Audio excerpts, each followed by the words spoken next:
Entremos a la palabra del Señor. Estamos en esta serie, hermanos, ¿y qué del dinero? Es el último mensaje. ¿Qué dice Dios sobre el dar? Estuvimos ya la primera semana de las 5 semanas viendo la generosidad, una generosidad radical como debe de caracterizar al cristiano. También en las últimas 3 semanas hemos visto 1 Corintios capítulo 16, versículos 1 y 2. En la última semana vimos el versículo, terminamos con el versículo 2 y vamos a ver los versículos 3 y 4, hermanos, para terminar con esta serie. Principios sobre la ofrenda, parte 4. Es en realidad el 5º mensaje, pero es parte 4 porque es la cuarta parte de 1 Corintios 16. El primer mensaje fue sobre el capítulo 8 de 2 de Corintios, hablando de la generosidad radical, hermanos. Pero ¿por qué no le pedimos al Señor que nos ayude? No solamente que hable, que use mi vida para hablarnos a todos nosotros, sino que también nosotros podamos, por medio del Espíritu Santo, escuchar su palabra y ser movidos a la obediencia. Amén. Amado Dios, te damos a ti la honra y la gloria. Y en este momento te pedimos, Padre, que tú seas glorificado, que tú seas honrado, Señor, en nuestras vidas, mientras abrimos las Escrituras, Señor, y estudiamos, Señor, lo que tu palabra nos dice.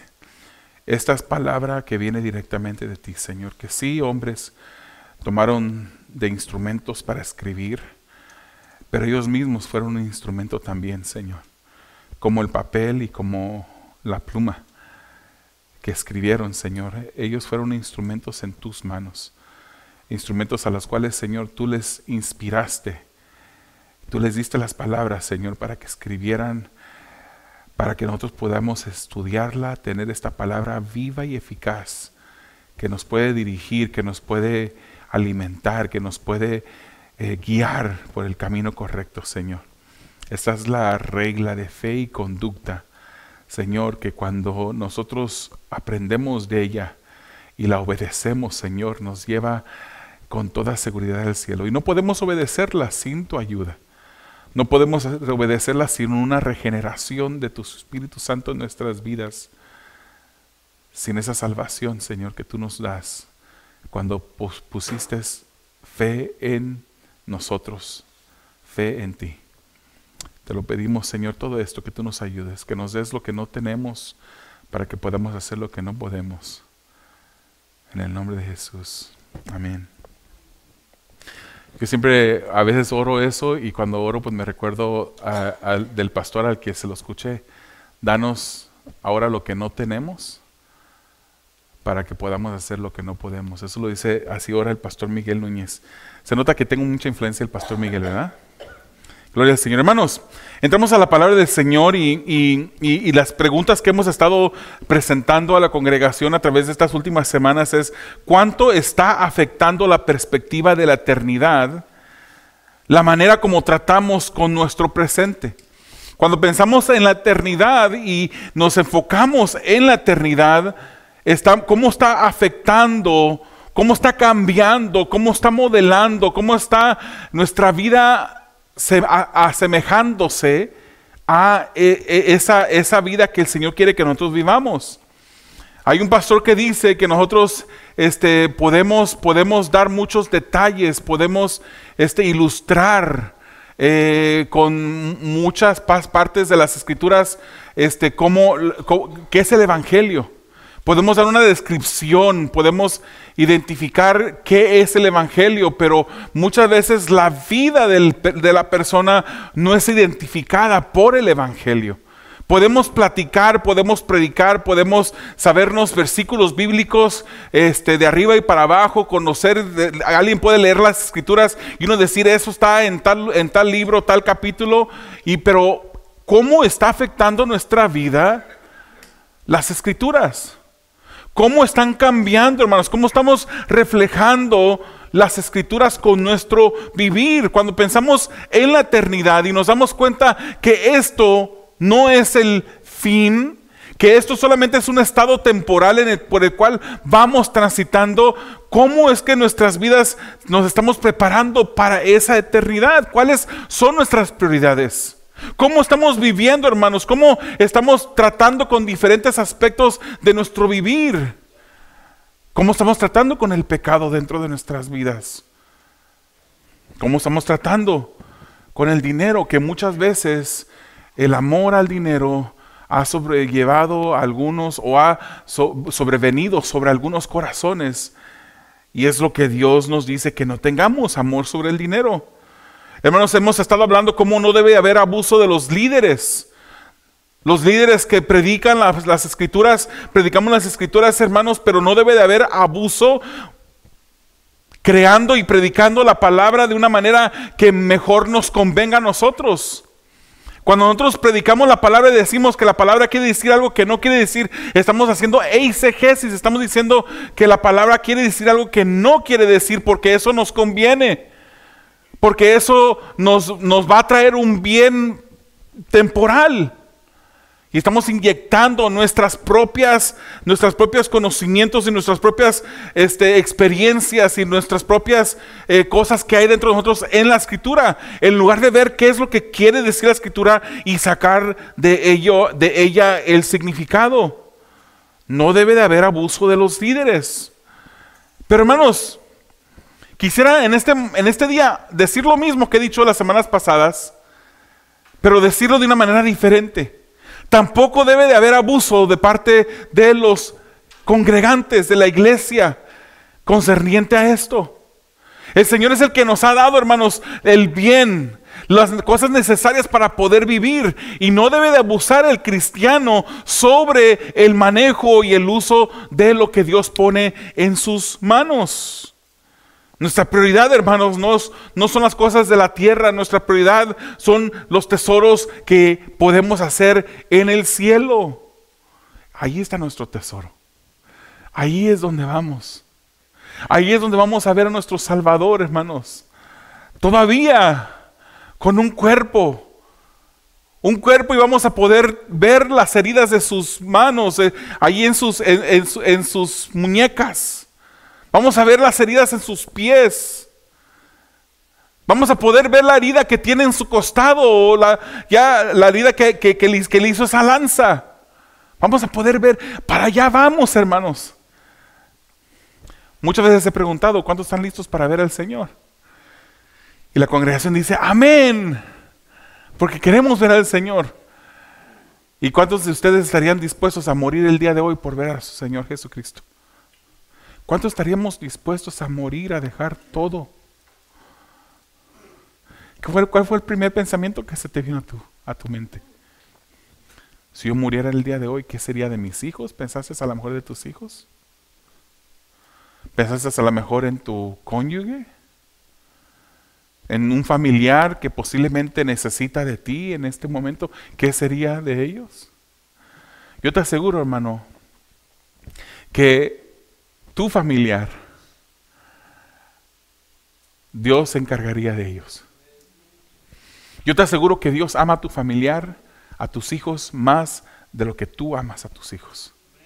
Y Él cuidaría de ellos. No debemos de tener nuestros ojos, nuestro corazón puesto en las cosas que son temporales, en las cosas de este mundo. Debemos de poner nuestros ojos en las cosas celestiales. A ese rumbo vamos. Hace como 3 semanas nos examinamos 1 Corintios capítulo 16, versículo 1. Y vimos para qué era la ofrenda. ¿Para qué se ofrenda, hermanos? Porque, y usted se fija, hermanos, que aquí nunca estamos hablando de diezmos. Estamos hablando de ofrenda, nada más. Algo voluntario en cantidad. Hablamos de ofrendas. Hace 3 semanas examinamos ese primer versículo de 1 Corintios 16 y vimos que las ofrendas son para 3 razones. Para ayuda de los mismos hermanos. Usted ofrenda y con esa ofrenda también se ayuda a los hermanos de la congregación. También es para ayuda de los no hermanos. Hay momentos en los que podremos hacer diferentes cosas y lo hemos hecho en esta iglesia, que hemos bendecido incluso a la comunidad, dando a la comunidad. Nos han donado detergente, pero también para poder traer ese detergente tuvimos que invertir dinero para rentar un camión y poder traerlo, y eso salió de sus ofrendas, hermanos, para bendecir a la comunidad. Vimos que también las ofrendas son para mantener la misión de los misioneros que están en otros países predicando la palabra del Señor. Y también vimos que la ofrenda es para el sostén del ministerio local. Esas son las razones por las que nosotros ofrendamos. Hace 2 semanas, hermanos, también vimos el versículo 2, donde comenzamos eso fue hace 3 semanas, donde comenzamos ese tema de con qué frecuencia se debe de hacer. ¿Qué tan seguido debemos de ofrendar? ¿Quién debe de ofrendar y dónde se debe ofrendar? 1 Corintios 16:2 dice que el primer día de la semana cada uno de ustedes aparte y guarde según haya prosperado, para que cuando yo vaya no se recojan entonces ofrendas. Vimos que la frecuencia, de acuerdo a este versículo, nos dice que el primer día de la semana. El primer día de la semana es la frecuencia. Hermanos, concluimos que esto no necesariamente quiere decir que tiene que ser el domingo o que tiene que ser el jueves, o aquí nos reunimos domingos y jueves. Tampoco tiene que ser domingo y jueves. Pero debe de haber una regularidad con tu ofrendar, porque con regularidad recibes de parte de Dios. Entonces nosotros no damos para que Dios nos dé, pero damos porque Dios nos ha dado, y porque Dios nos da con regularidad, nosotros debemos de dar también con regularidad.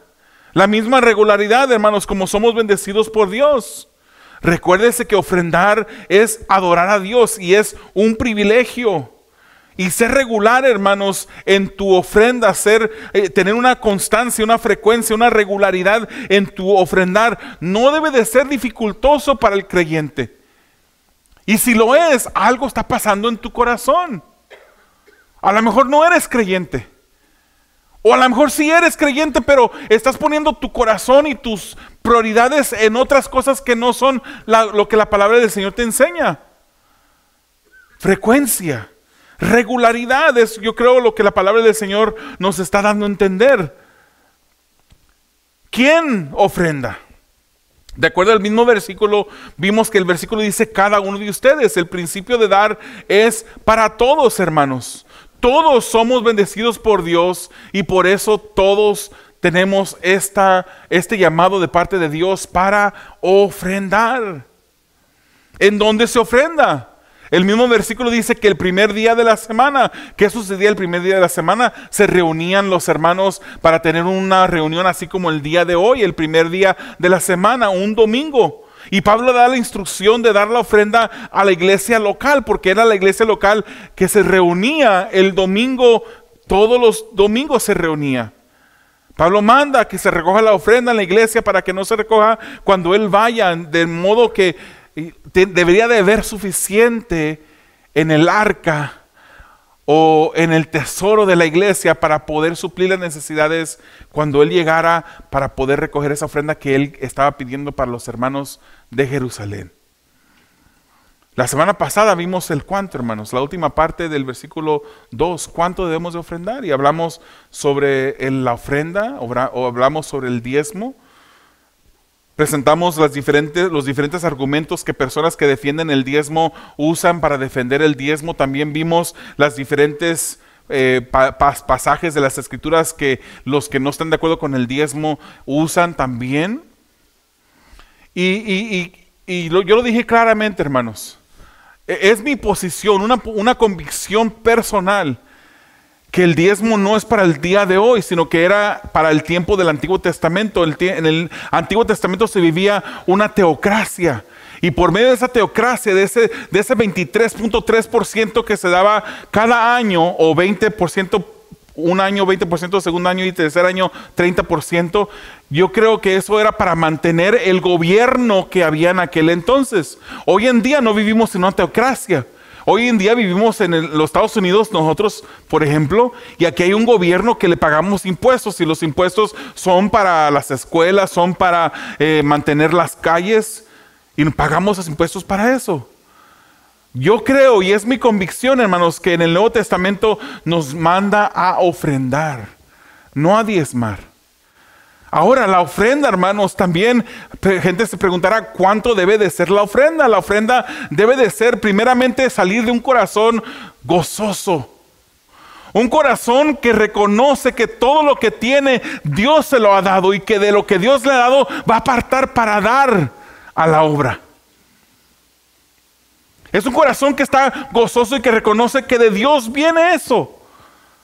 Y que porque viene de Dios, él aparta o ella aparta algo de eso para dar. Y lo hace con un gozo. No lo hace con un sentido de obligación. No lo hace para que la gente lo mire que va a ofrendar. Lo hace agradecido con Dios porque Dios le ha dado mucho más que eso. Y eso es la ofrenda, hermanos, que se debe de dar con regularidad. ¿Qué cantidad? Yo no creo que la Escritura nos dice en el Nuevo Testamento que es opcional ofrendar. No es opcional ofrendar. Pero la cantidad creo que es voluntaria. De acuerdo al Nuevo Testamento. De acuerdo al contexto de la iglesia. La cantidad es voluntaria. Ahora, hermanos, consideremos un último punto antes de entrar a los versículos 3 y 4 del día de hoy. ¿Cuánto estás dando tú? Obviamente, no contesten. Esta es una pregunta retórica para tu misma examinación. Aquí solamente las hermanas que cuentan se dan cuenta el día que estás ofrendando, cuánto ofrendaste. Si apuntas en tu sobre, se te provee un recibo al final del año para fines de impuestos. No ofrendes, hermanos, por los impuestos. Ofrenda por agradecimiento a Dios. Pero no tiene nada de malo que recibas tu carta al final y puedes usarlo para hacer tus impuestos al final. Pero ¿cuánto estás dando? Hay muchas personas que argumentan que el diezmo es del Antiguo Testamento, pero lo argumentan porque no quieren dar el 10%. Porque quieren dar menos del 10%. Qué bonito, hermano, sería que una persona argumentara, el diezmo es del Antiguo Testamento, yo no me voy a limitar al 10%, sino que voy a dar más del 10%. Qué bueno sería eso, hermanos. Yo conozco personas así, que no solamente se limitan con el 10%, sino que dan más allá. ¿Qué es lo que tú estás dando? ¿Cuánto estás dando? ¿Cuál es tu regularidad? ¿Qué sientes en tu corazón en el momento cuando das ese dinero? Esas son preguntas, hermanos, que son retóricas y que son buenas para que tú te pongas a reflexionar sobre ellas. John Piper dice, el Nuevo Testamento establece las ofrendas sobre una nueva base de libertad, motivada por el gozo de ver a Cristo glorificado en la vida de las personas. ¿Esa es tu motivación, el gozo? El gozo de poder dar para poder sostener el ministerio local, para poder dar para otros ministerios misioneros, para poder ayudar a los hermanos. ¿Esa es tu motivación? ¿Tienes gozo? ¿Lo haces por gozo? La dirección de generosidad nuevo testamentaria la vemos claramente en 2 Corintios 9, 6 y 7. Pero esto digo, el que siembra escasamente, escasamente también segará. Y el que siembra abundantemente, abundantemente también segará. Que cada uno dé como propuso en su corazón, no de mala gana ni por obligación, porque Dios ama al que da con alegría. Esa es la clave. De repente tú acostumbrabas a dar el 10% de todo lo que ganabas y escuchaste al pastor David que dijo, el diezmo es del Antiguo Testamento, e inmediatamente dejaste de dar el 10% y en lugar de subir como una generosidad radical, empezaste a dar menos. Entonces, ¿qué es lo que estabas haciendo? Estabas simplemente siguiendo una orden de la ley de Moisés. ¿Lo sigues dando con alegría? Entonces, ¿qué es lo que el Nuevo Testamento establece, hermanos, como norma para la iglesia? No debe de hacerse con sentido de obligación. El Nuevo Testamento enfatiza generosidad, incluso una generosidad radical como la vemos en los macedonios de 2 Corintios 8. Y la generosidad, hermanos, es una actitud de un corazón regenerado. El corazón que ha sido regenerado, que ha sido cambiado, que ha sido salvo por el Señor Jesucristo. No le pesa dar. ¿Será que generosidad no es necesariamente el 10%, hermanos? Para algunas personas el 10% es algo fuerte. Es mucho sacrificio, mientras que para otras personas no lo es. Para una persona el 10% puede ser generoso, mientras que para otras personas el 10% es simplemente lo que le sobra. ¿Cuánto debes de dar? Llévalo en oración. Hay regularidad, esa es la orden de la Biblia. Debes de hacerlo con regularidad, no obligadamente, no con un sentido de obligación, pero regularmente. Y debe de ser con generosidad y debe de hacer con un gozo en tu corazón. Seamos regulares con nuestras ofrendas, hermanos, generosos. Estemos alegres, gozosos al dar. Consideremos que Dios es el dueño de todo lo que tenemos. Y yo diría, hermanos, considera la posibilidad. Pregúntate. El que el diezmo sea del Antiguo Testamento no quiere decir que no deberías de dar más del 10% o menos del 10%.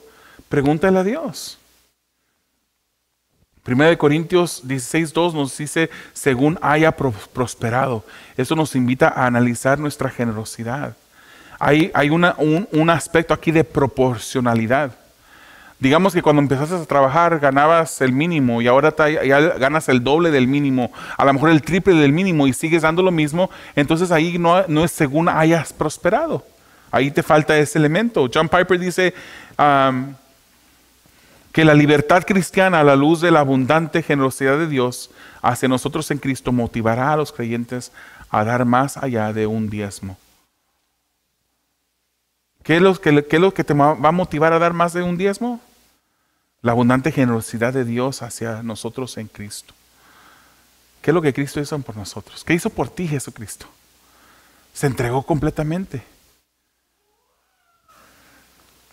Ahora entremos, hermanos, al último punto que nos atañe el día de hoy.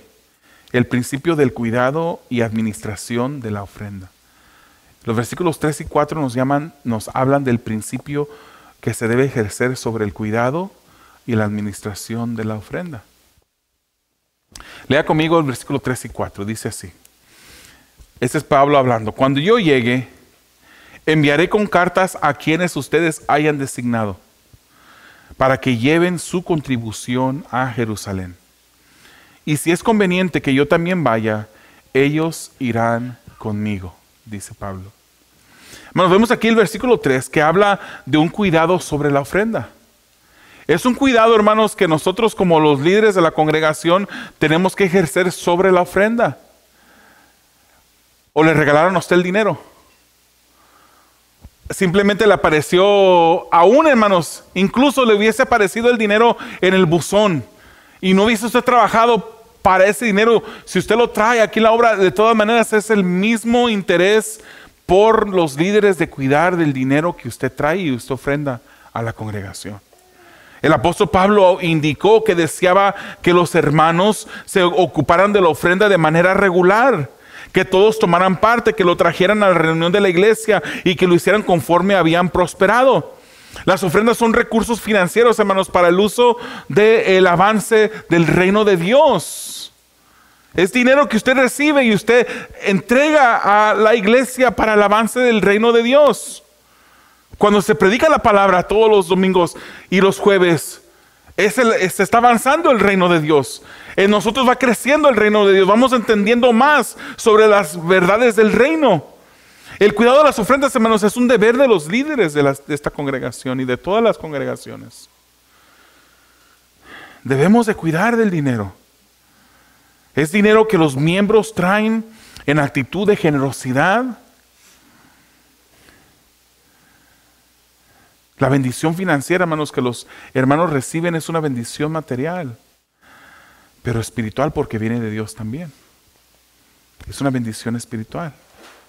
Y porque es una bendición espiritual que viene de Dios, las ofrendas deben de tratarse con mayor cuidado.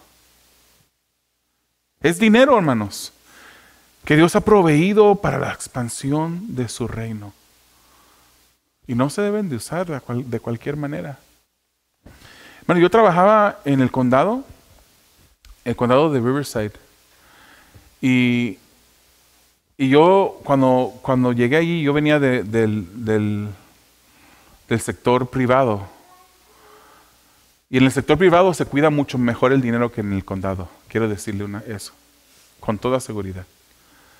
Llegué al condado, era el director de operaciones para el sector ambulatorio del condado de Riverside.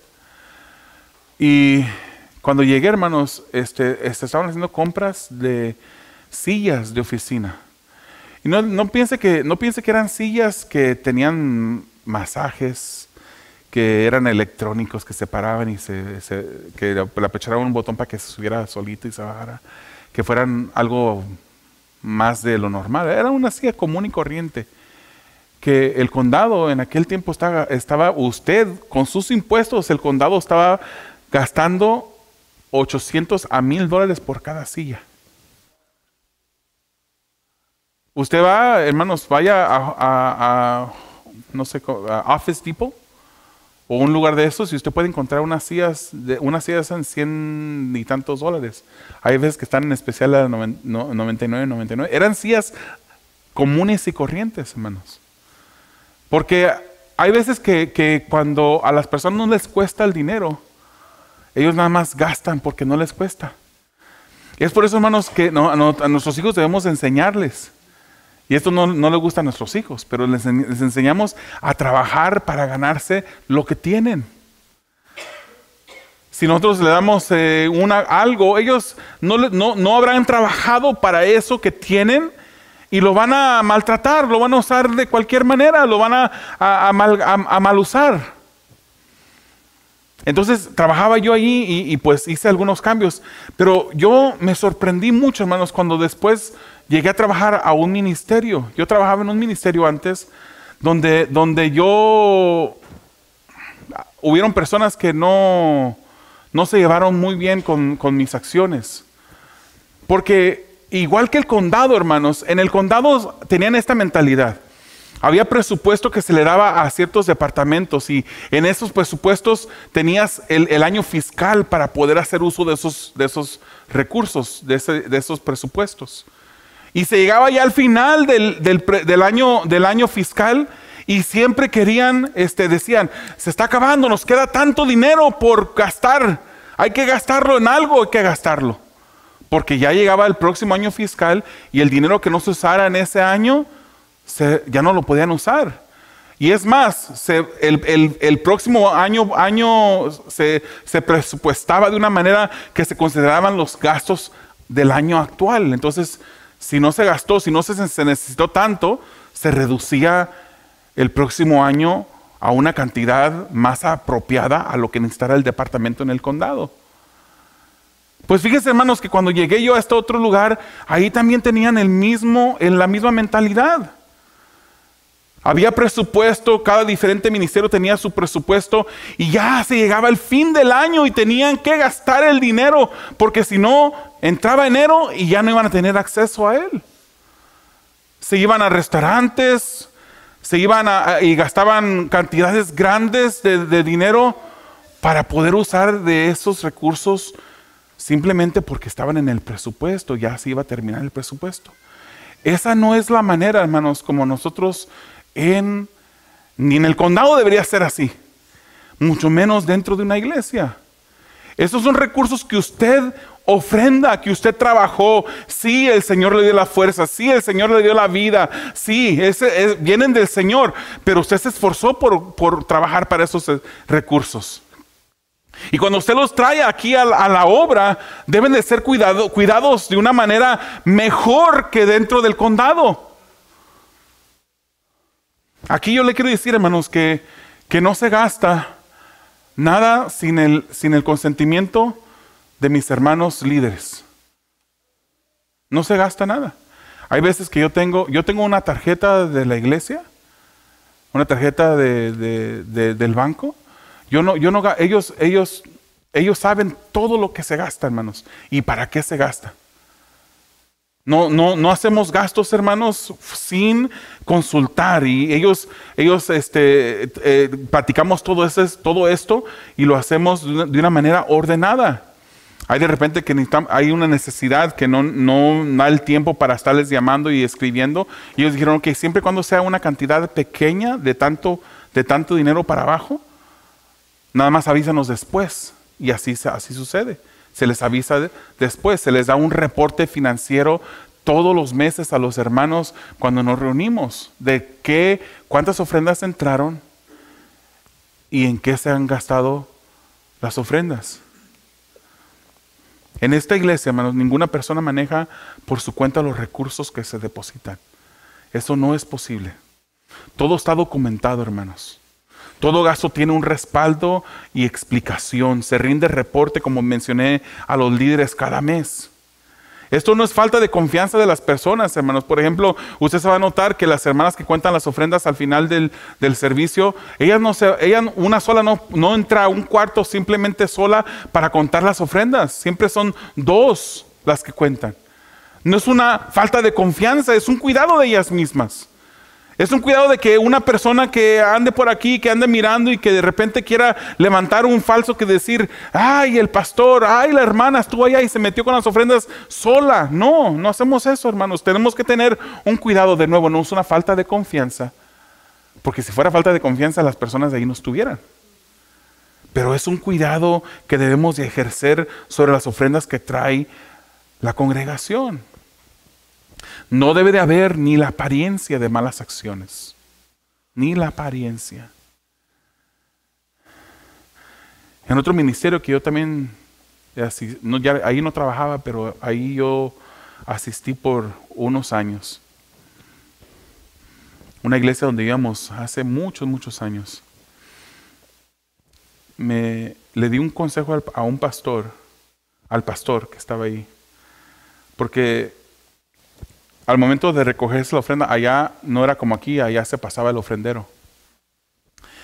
Y cuando se pasaba la ofrenda, en cuanto llegaba la ofrenda a la última línea, la esposa del pastor y la hija del pastor se levantaban y se iban a agarrar las ofrendas. Entonces yo le dije al pastor, hermanos, créame que se lo dije con la mayor delicadeza que pude. Le dije, pastor, le quisiera dar un consejo, no sé, no me lo tome a mal, pero ¿no sería mejor que cuando se recojan las ofrendas, usted está asignando a estas personas que recojan la ofrenda porque confían en ellos, que vayan, lo pongan en un sobre, lo guarden allá y lo dejen allá encerrado con llave, y después que su esposa y su hija vayan y cuenten, que tampoco estaba bien que fuese así? Pero que no fuese en ese momento, porque la gente anda mirando que en cuanto se termina de recoger la ofrenda, ahí va la esposa, ahí va la hija mayor o la única hija que tenía detrás de las ofrendas. Pero no me aceptó el consejo. Más bien se enojó conmigo, ese pastor. Debemos, hermanos, de evitar nosotros la apariencia de las malas acciones. Debemos de evitar todo eso. No es de sorprenderse, hermanos, que de cada 10 pastores, 2 o 3 terminan bien y 7 o 8 pastores terminan mal. Y hemos hablado de las 3 Fs, hemos hablado de que a veces hay escándalos de pastores que dejan el ministerio por cuestiones de faldas, de females, la primera F, a femeninas. Hay otros pastores que dejan el ministerio por la fama, la otra F. Pero hay otros pastores que tienen que dejar el ministerio por un escándalo de finanzas dentro de su congregación que ellos mismos causaron. Por eso la Biblia, hermanos, habla que para el pastor debe ser irreprensible. El anciano, el pastor, es lo mismo. Anciano y pastor es lo mismo. Tiene que ser irreprensible. ¿Qué quiere decir irreprensible, hermanos? ¿El pastor tiene que ser perfecto? Nos quedamos sin pastores en todo el mundo. Si tiene que ser perfecto, no va a haber ningún pastor. El único que hubiese calificado para ser pastor hubiese sido nuestro Señor Jesucristo. Pero tiene que ser irreprensible, hermanos, en el modo de que no se le pueda levantar una acusación. Digamos que un día en la mañana yo le llamé a un hermano aquí y le dije, y le hablé ásperamente. En ese momento que yo le hablo ásperamente al hermano por teléfono, yo dejo de ser irreprensible. Porque se me puede levantar la acusación. Mi hermano Fausto puede decir, tú me hablaste de una manera que no honró a Dios. Entonces, si yo vengo con el hermano Fausto y le digo, ¿sabes qué, Fausto? Perdóname, mira, es que estaba teniendo un mal día, tuve un dolor de cabeza en la madrugada, no pude dormir. Me estoy excusando yo mismo, ¿verdad?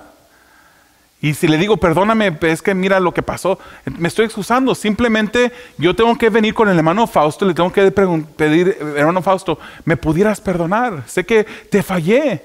Sé que le fallé al Señor, sé que te hablé de una manera incorrecta.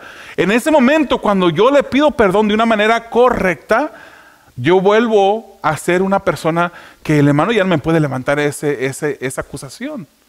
Porque Él ya me perdona. De esa manera tiene que ser el pastor irreprensible. Una de sus características, hermanos, para el pastor también es que no debe de ser avaricioso. Mire lo que dice, y le presento 3 versiones de 1 Timoteo 3:3. 1 Timoteo 3:3. Dice, no dado a la bebida. No debe de ser una persona que sea dominado por la bebida, por el alcohol. No debe de ser pendenciero, un peleonero, sino amable, no contencioso, y dice, no avaricioso. No avaricioso. La Reina Valera dice, no dado al vino, no pendenciero, no codicioso, no de ganancias deshonestas, sino amable, apacible, no avaro. Y fíjese cómo dice la Nueva Versión Internacional. Esto nos explica un poquito más lo que quiere decir avaro o avaricioso. No debe ser borracho ni violento, sino respetuoso, apacible y no amante del dinero. Tenemos que cuidar, hermanos, cómo predicamos la palabra. Tenemos que cuidar de nuestro corazón para saber bien por qué estamos predicando la palabra. El miembro, hermanos, ahora hablando del miembro, que da con sacrificio, espera que las ofrendas se traten de manera responsable. Amén, amén, congregación. Usted que da las ofrendas, usted espera que se traten de manera responsable y que se busque la sabiduría de Dios para su cuidado y aplicación, en qué se van a usar. Este versículo, hermanos, habla de una designación de personas. Ahí el versículo 3 y 4 habla de una designación de personas. La designación no es solo para tener la persona en la tesorería apropiada, una persona apropiada en la tesorería, sino también todo líder que tiene decisión sobre el manejo de las ofrendas deben de ser unas personas apropiadas. La designación de personas que sean personas que tengan buen ejemplo, buen testimonio. Aún en esta área, hermanos. En esta área incluso los líderes deberían de ser ejemplo. Les platico, hermanos, un testimonio que el pastor Miguel Núñez compartió en mi primera clase de seminario para la maestría en divinidad. Era una clase de ministerio pastoral. Y él se trató de muchos temas diferentes, pero se tocó también el dinero. Y en una ocasión el pastor Miguel Núñez dice que la congregación estaba pasando por una situación difícil financiera. Y en su junta ellos dijeron, ¿qué vamos a hacer? ¿Cómo vamos a ayudar qué vamos a hacer? Hay que presentarle a la congregación, dijeron, la necesidad. Hay que decirles que las finanzas han bajado. Pero dice él que en esa reunión, por obra del Espíritu de Dios, mientras que ellos oraban, salieron confesiones de los mismos pastores de la congregación que no estaban ofrendando, que no estaban dando lo que ellos debían de dar. Hubo esa confesión, oraron los unos por los otros. ¿Y sabe qué? Dice el pastor Miguel Núñez que no hubo ni siquiera necesidad de hacerle saber a la congregación la situación económica que estaban pasando. Simplemente todo se arregló. Cuando se arregló el liderazgo, cuando el liderazgo se puso a cuentas, lo demás funcionó, lo demás fluyó. Más importante aún, hermanos, deben ser personas designadas que sean sabias, personas de confianza, personas piadosas y responsables. Y yo quiero decirle, hermanos, pues que apenas llevamos 2 años aquí. Pasaditos 2 años. En esos comienzos, hermanos, estoy involucrado yo aún. Y hablaba un hermano conmigo hace unos días. Yo anhelo el momento cuando yo me pueda despegar completamente de las finanzas. Yo no cuento el dinero. Yo escasamente deposito el dinero. Y cuando lo deposito después de haber sido contado por 2 personas que saben, y yo les doy y ellos tienen manera de contabilizar, asegurarse que se depositó el dinero. Todo está fríamente calculado, hermanos. Aquí no hay dinero que se pueda desaparecer, a menos que un día me asalten ahí en el banco depositando. No hay dinero.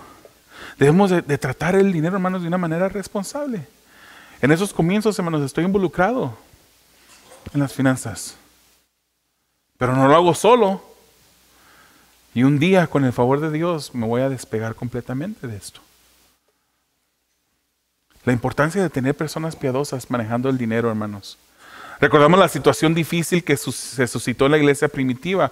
Los fondos primero fueron entregados a los apóstoles para que ellos los administraran, y surgió una queja de los hermanos griegos que sus viudas griegas no se les estaba cuidando como las viudas judías.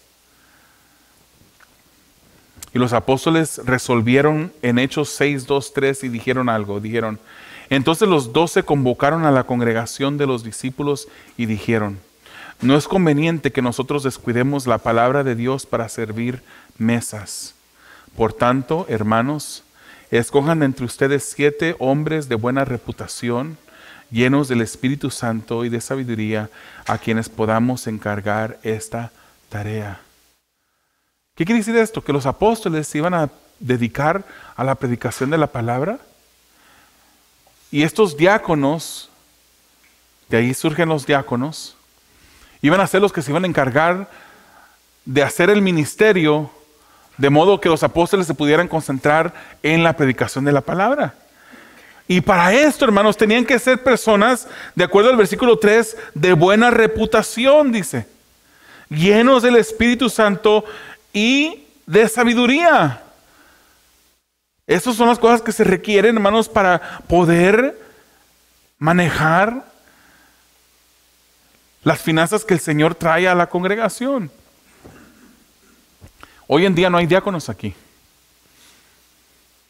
pero nos movemos en esa dirección. Vamos a movernos pronto en esa dirección para hacer una iglesia más bíblica. Al comienzo se escogieron líderes, pero hay dos puestos dentro de la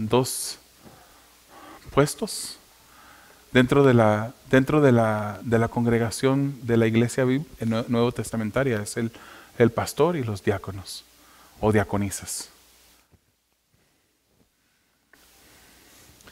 Versículo 4, hermanos, del 1 Corintios 16 dice: recordemos que la ofrenda, nos dice que recordemos que la ofrenda de la que hablaba Pablo en este pasaje era para los santos en Jerusalén. Pablo aquí les da una opción de mayor confiabilidad.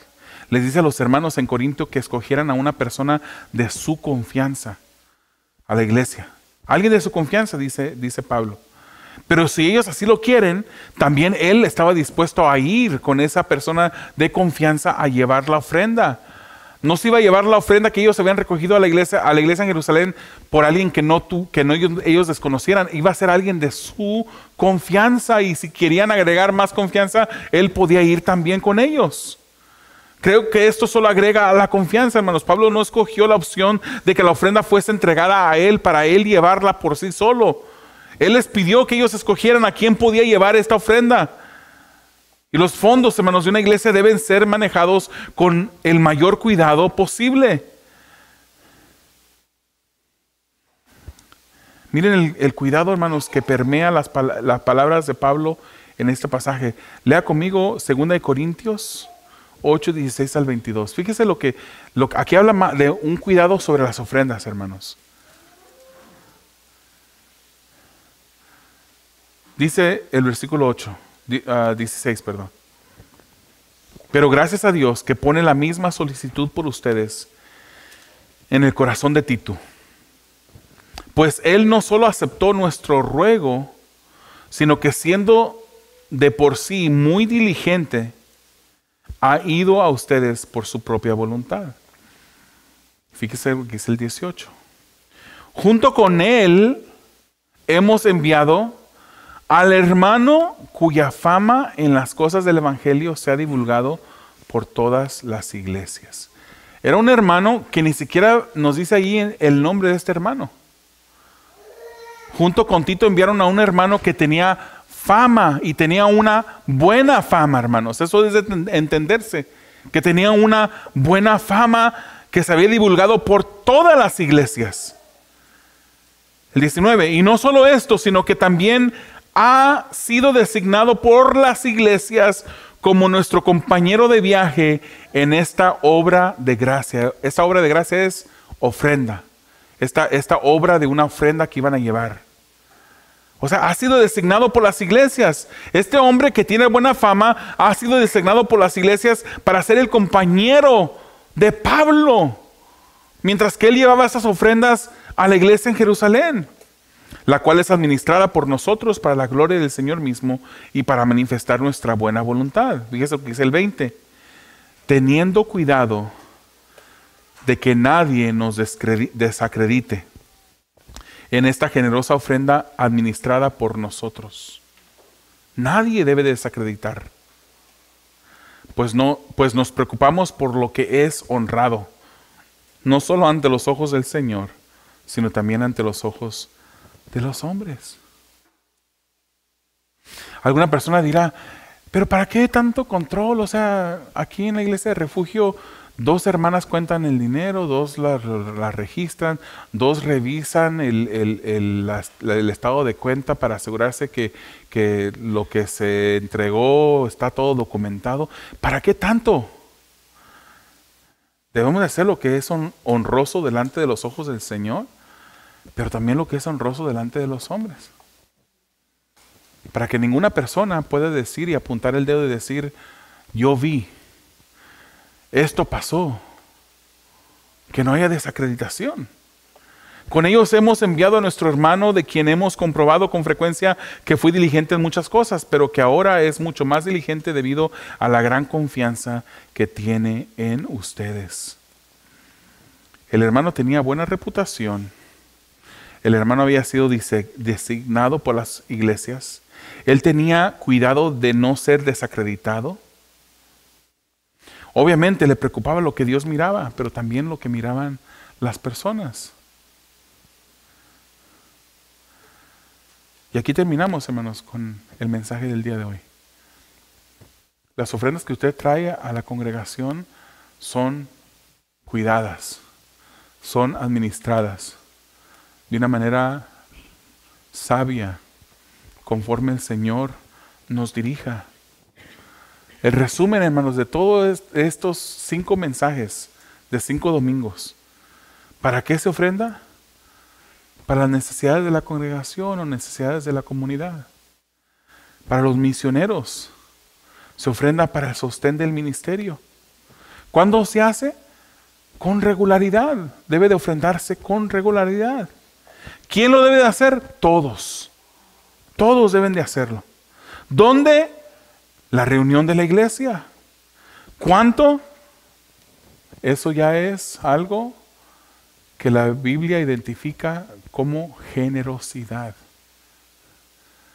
No lo que te sobre, no hacerlo por mala gana, no hacerlo por necesidad, hacerlo gozosamente, hermanos. Hacerlo gozosamente es requisito si se va a hacer con generosidad. ¿Cómo se debe tratar las finanzas? Con cuidado, por personas piadosas, de buena reputación, que sean sabias, que sean dominados por el Espíritu Santo. Entonces, hermanos, como miembros podemos analizar, ¿estamos haciendo con nuestras finanzas lo que bíblicamente nos corresponde? ¿Estamos dando con corazón alegre? ¿Estamos dando ofrenda con generosidad? Y nosotros líderes debemos de continuamente examinar si estamos usando de las ofrendas de una manera que honre a Dios, una manera que le agrade a Él. ¿Por qué no tomamos unos momentos ahorita para pedirle al Espíritu Santo que analice nuestros corazones? Él nos ha dado tanto, hermanos. Todo lo que tenemos lo tenemos de parte de Él. Él nos ha bendecido con tantas bendiciones. La más grande de ellas fue el sacrificio que hizo en la cruz del Calvario.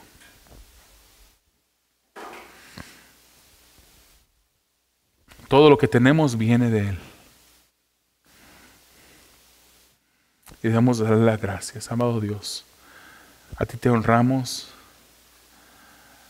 con palabra. Te honramos con hechos. A ti te alabamos, Señor, con nuestro ser. Y te alabamos con las finanzas que tú nos das. Permite, Señor, que en esta congregación, cada persona que deposita cada centavo, Señor, en esa caja o que manda electrónicamente sus ofrendas, que lo hagan, Señor, con una actitud de gozo. No con un mal entendimiento de que te dan para que tú les des. No. ¿Quién te puede sobornar a ti, Señor? ¿Quién podrá comprarte a ti? Simplemente te damos, Señor, porque tú nos has dado. Te pedimos, Padre, que tú nos ayudes y que podamos hacerlo, Padre, de una manera que te honra a ti. Una manera bíblica. En el nombre de Jesús. Amén.